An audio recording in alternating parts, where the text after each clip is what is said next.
So welcome everyone to this last Linnean Lens event of the year. Linnean Lens is a relatively new event. We started in July this year. And it's an event where members of staff or fellows present a particular object in our collections using an external document viewer, which enables the audience to feel as if you're close to the object itself. And we started this when we were in lockdown. And as our library closes again this week, is particularly apt that we're having it again. And today I'm delighted to welcome Dr. Henry Noltie, a retired botanist and research associate at Royal Botanic Garden Kew and Edinburgh. For the last 20 years, and I'm sorry if you can hear a slight echo, Henry is actually sitting just next to me. So this is where the echo is coming from. So for the last 20 years, Henry has specialized in drawings by Indian artists who worked for the East India Company surgeons.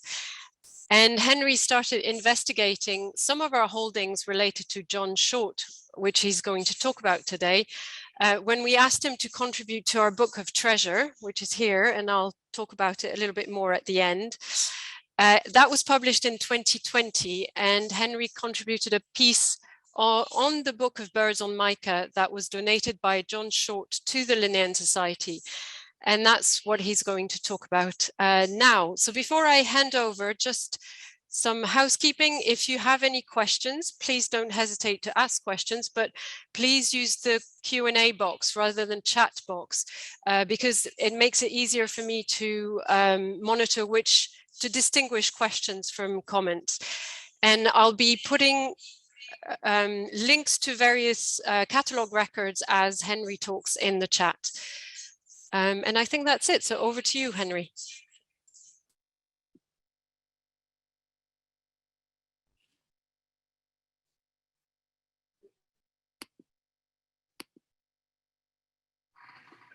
Hello, can you all see that?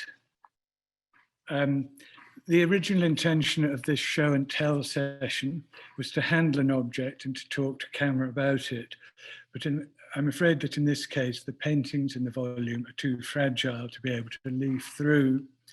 So after this shot of the cover, which, as you see, says Dr. Shortt, drawings on talc of birds of southern India.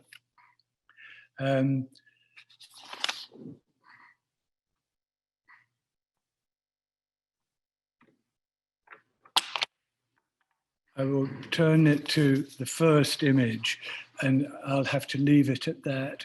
And the rest of the selection of drawings that I'm going to show from the volume, I'll have to show on PowerPoint.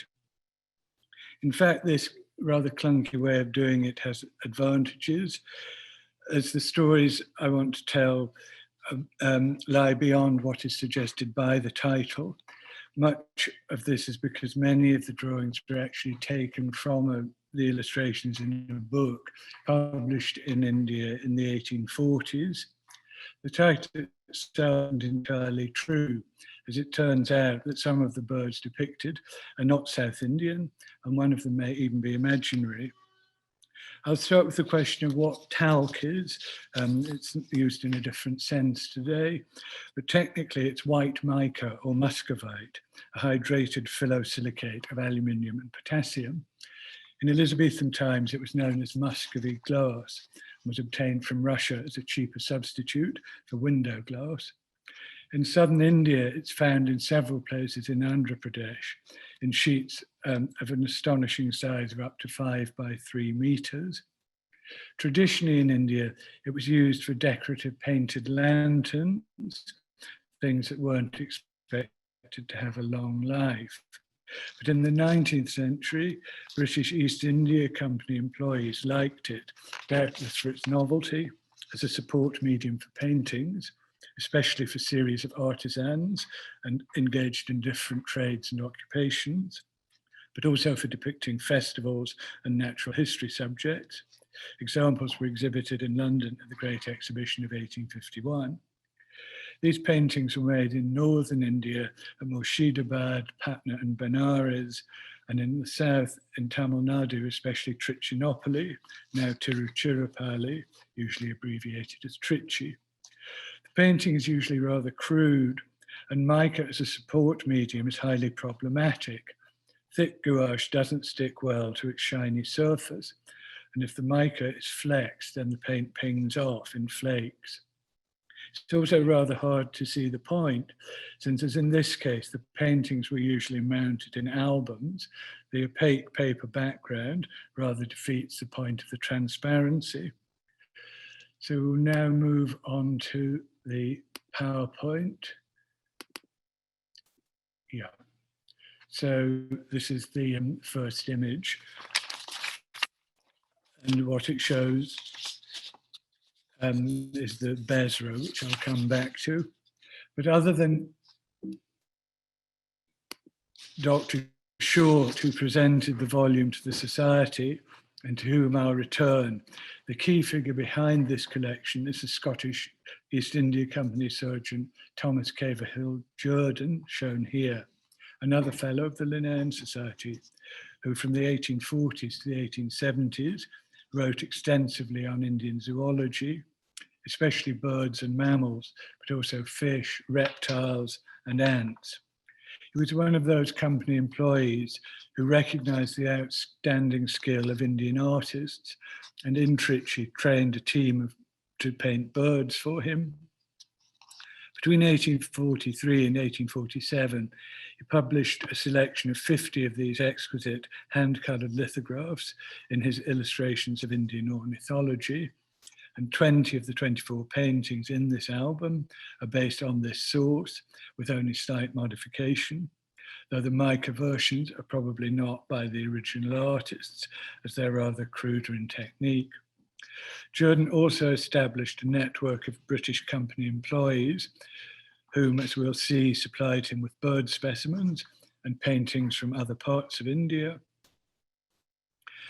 First drawing shown here beside its original from Jerdon's illustrations shows an adult female of the Besra, a kind of sparrowhawk described by Jerdon from the Western Ghats in 1831. It's now treated as a subspecies of Accipiter virgatus, which is widespread in Southeast and Southeastern Asia, and in India occurs mainly in the Western Ghats and the Himalayas.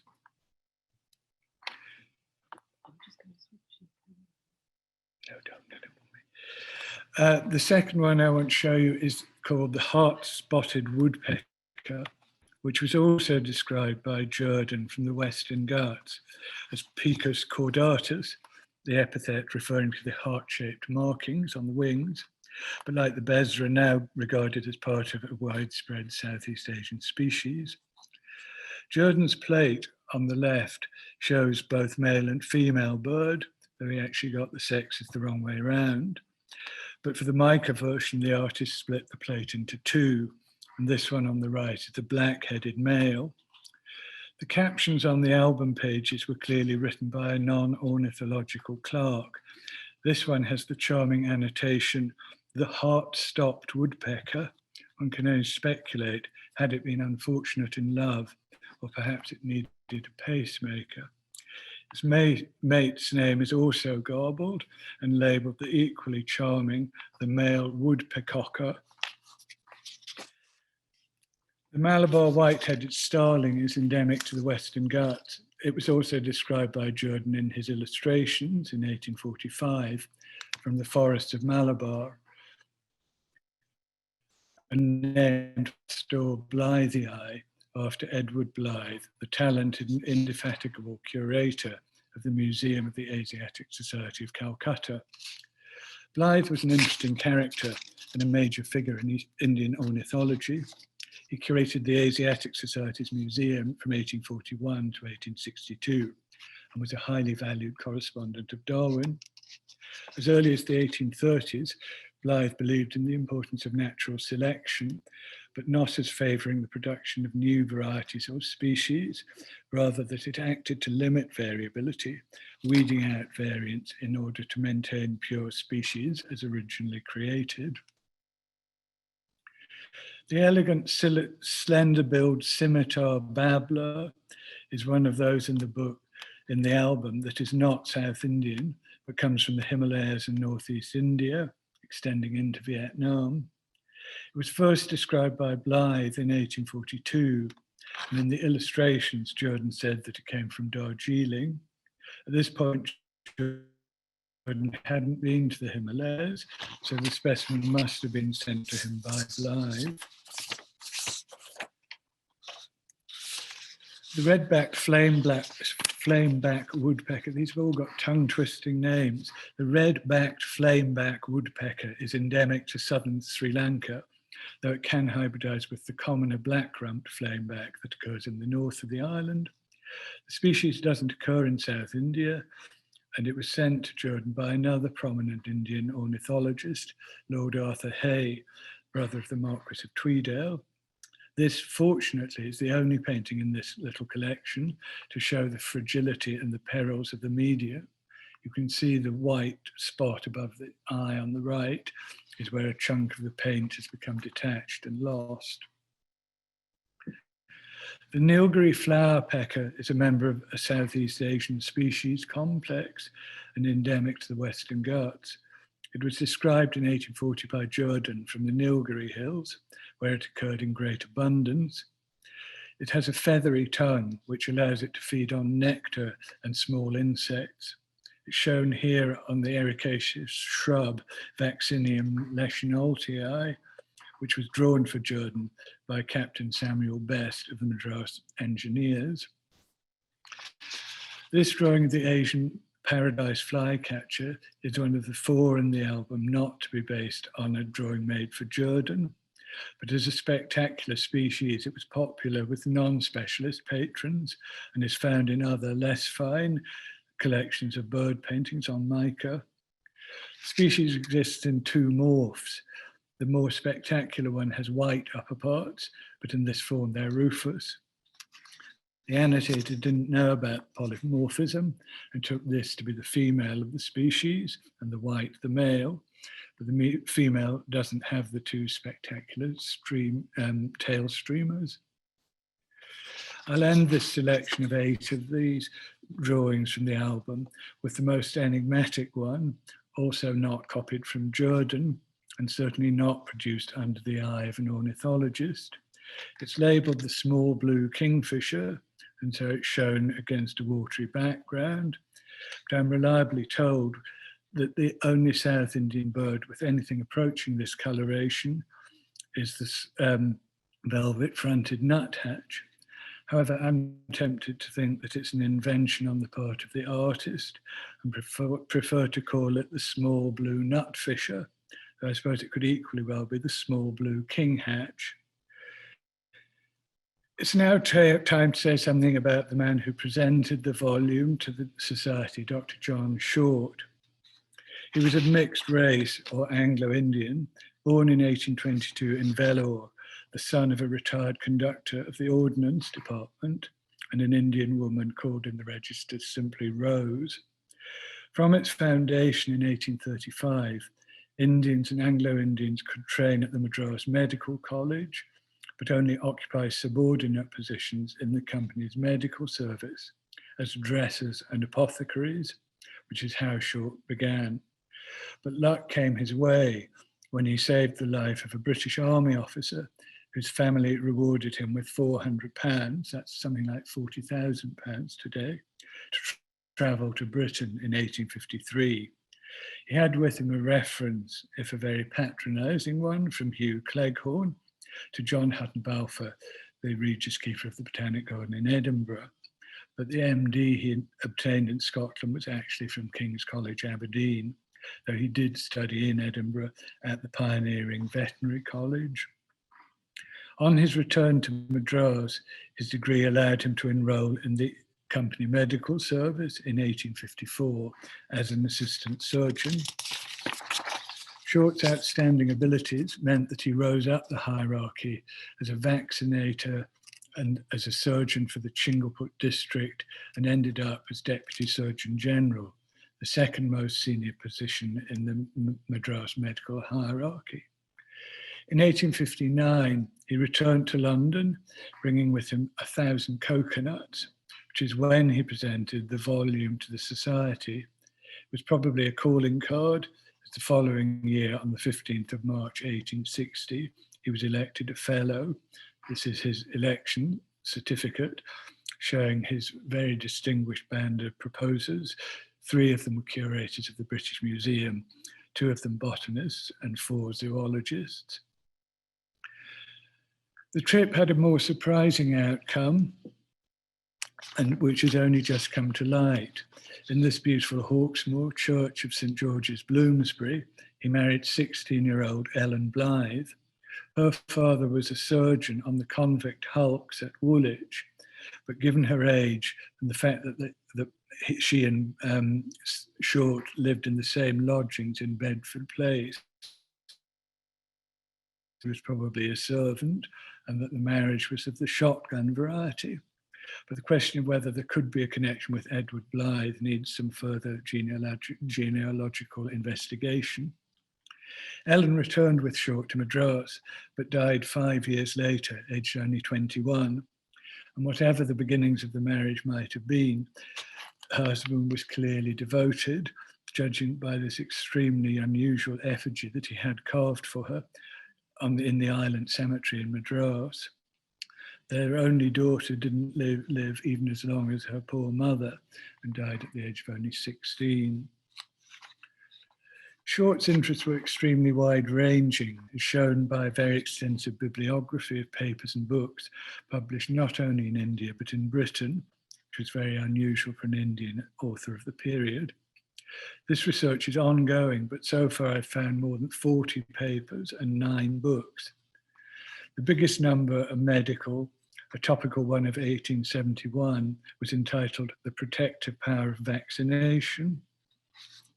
One of his greatest interests was anthropology and ethnology, for which he belonged to the various London societies, and published a dozen papers in their journals, along with people like Alfred Russel Wallace and Richard Burton. These are about various South Indian castes and tribes, including acrobats and temple dancers.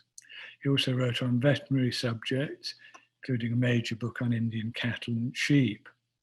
Crossing over between his medical practice and his natural history interests was a great interest in snakes and their poisons.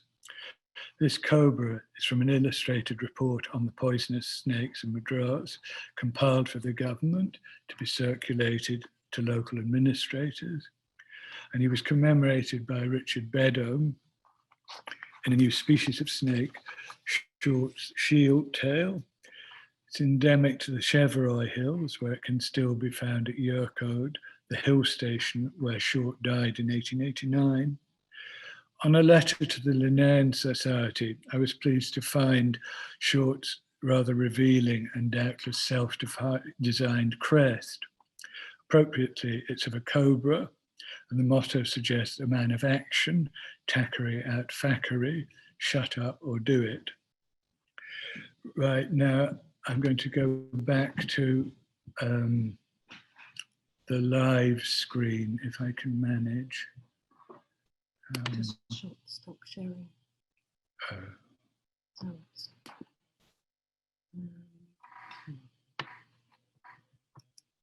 Yeah, go back to that and then stop sharing. And then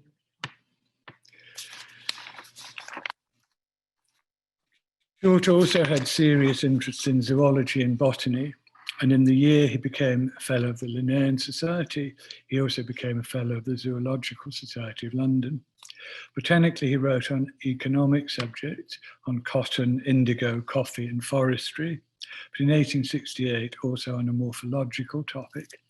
He sent the Linnean Society a paper on the abnormal branching of single-stemmed palms, which can happen when the apical meristem is damaged by mechanical, entomological or fungal agents. With the manuscript seen here, he sent many drawings and photographs, but only one of these was published with the paper in the Botanical Journal in 1871. So here is one of the unpublished ones of a coconut palm, which was actually drawn in Travancore in Kerala by Shortt's friend Pulni Andy, another early Indian MD and Fellow of the Linnean Society. Shortt also sent the Society papers on insect pests of coffee and on a huge banyan tree, which were read but not published. There's far more to be discovered about Dr. John Shortt, and this little volume has opened up a new area of study for me. I should add that sadly we don't know what he looked like, though someone of his standing in Madras at that date must surely have been photographed. But I'd like to end by thanking several friends and colleagues who've kindly helped with this presentation.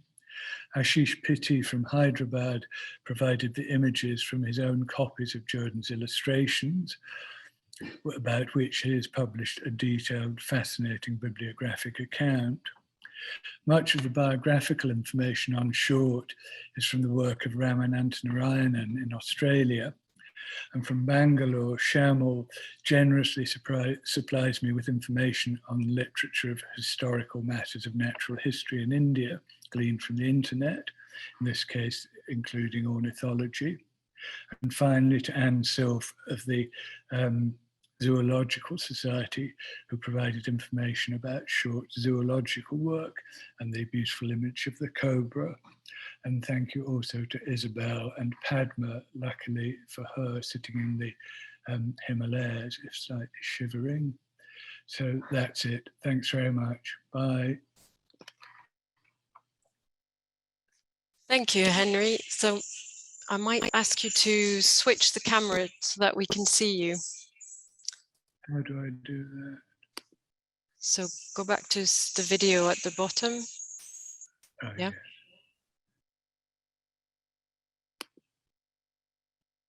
That's it. Here's Henry.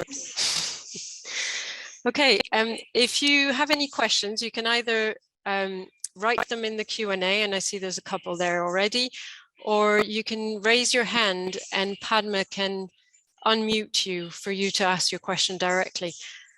But I'm going to start with the two questions that are in the Q&A box. So the first one is from Vijay Ramesh, and he asks, he's curious to know if Shortt made any notes on the vegetation.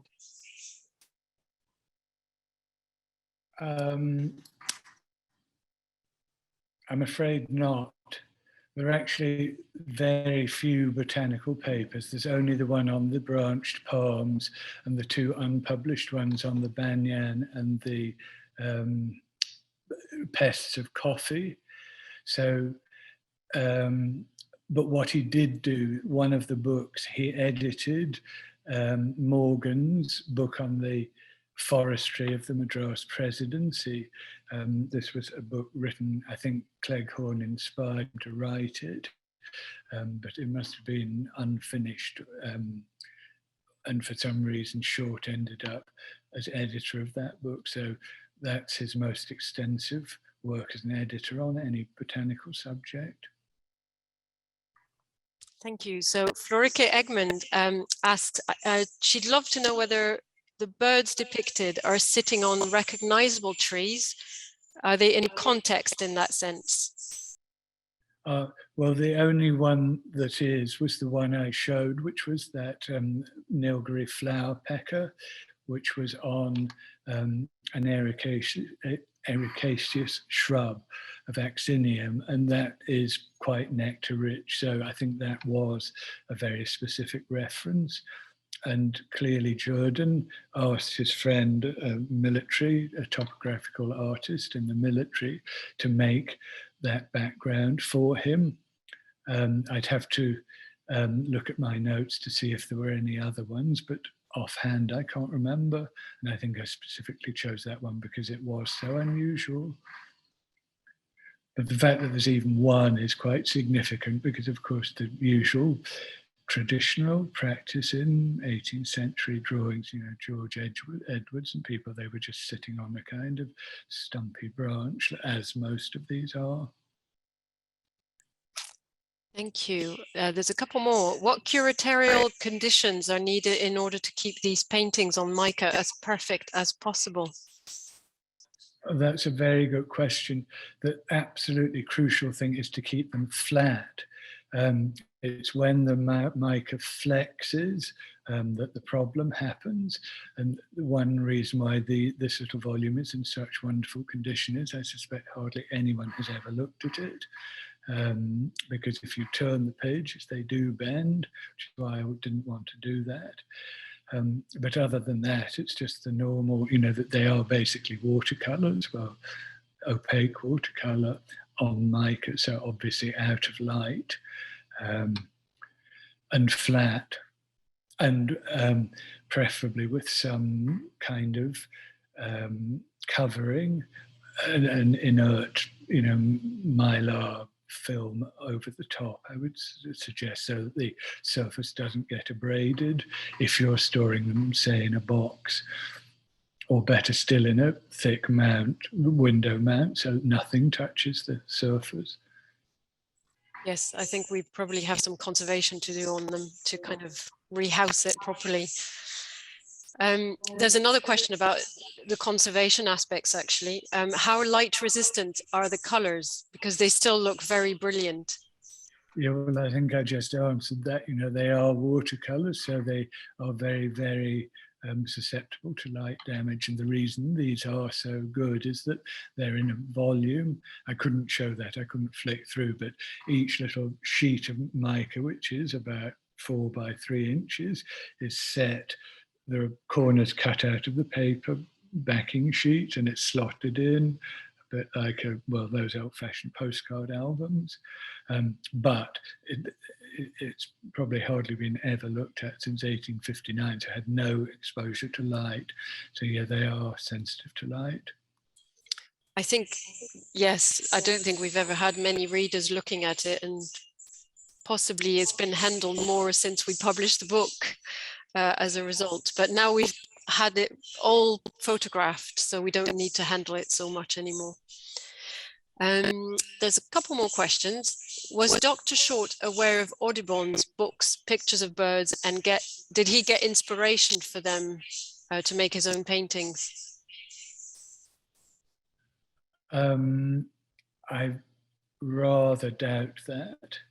I mean, Audubon was always highly inaccessible book, but it was printed in tiny numbers and only in really very rich people's libraries. The only place he could possibly have seen it was in the British Museum when he was over here on leave.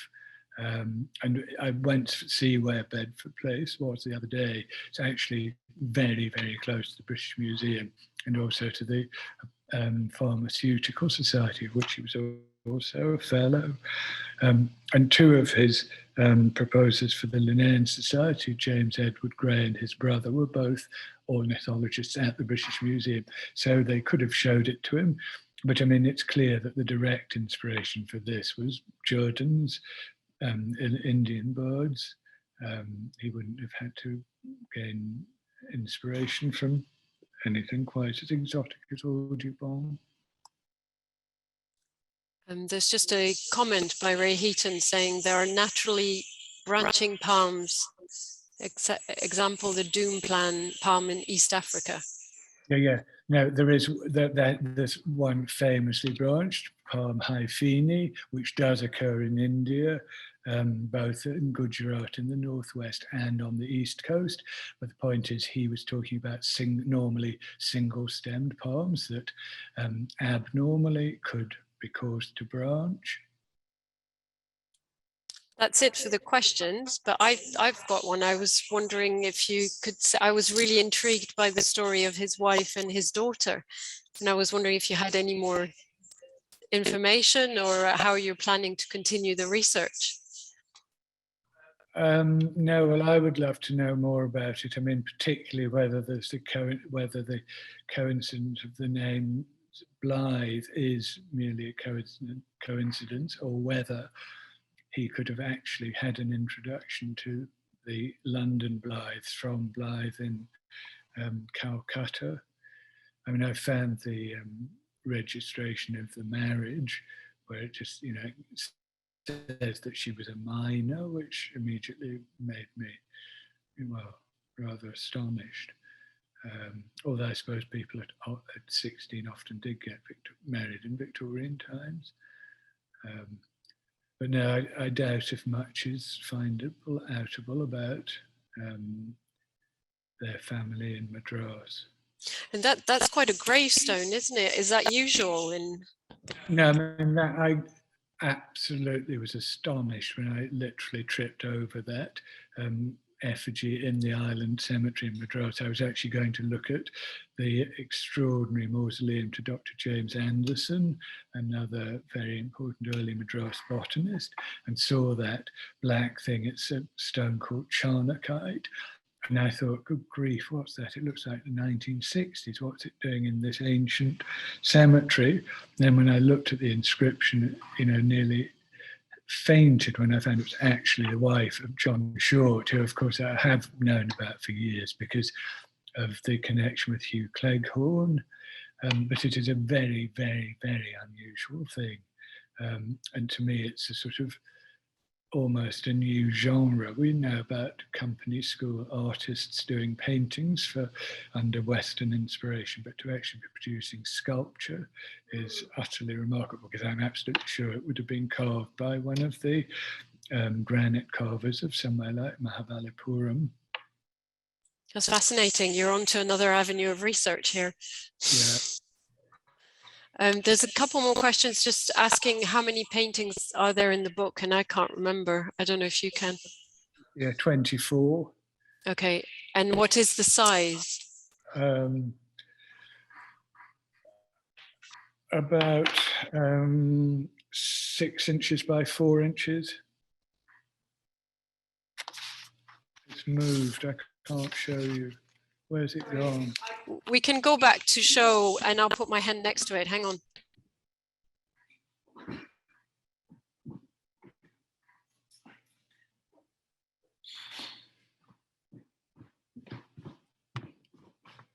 If you go back to the Where is it? It's just here.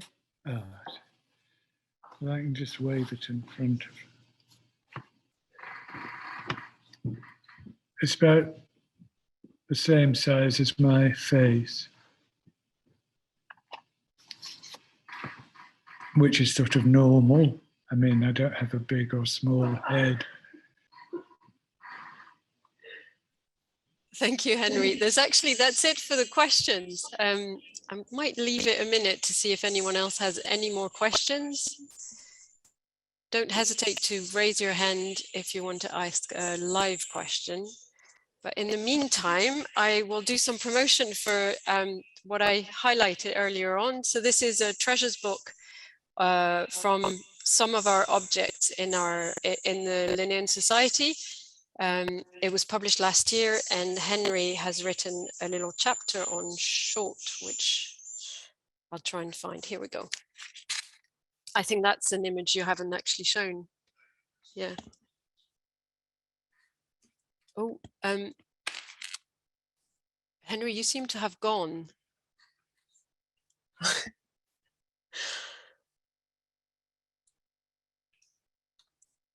Mira Rao is asking whether it's live or dead birds, but I think we've lost Henry because he shut his computer down. So I think we may have lost you, Henry. Do you want to come and sit on my computer and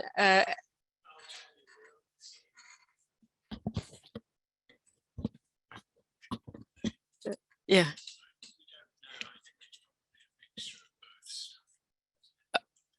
Okay, I don't know if you could hear that, but it's probably a mixture of live and stuffed birds. So a mixture, really. And Gina says, yes, there's more on the album in the Linnean newsletter online. And I think given that Henry's just disappeared, we may have to stop here. So thank you very much, everyone, for attending. I think this is probably our last event of the year.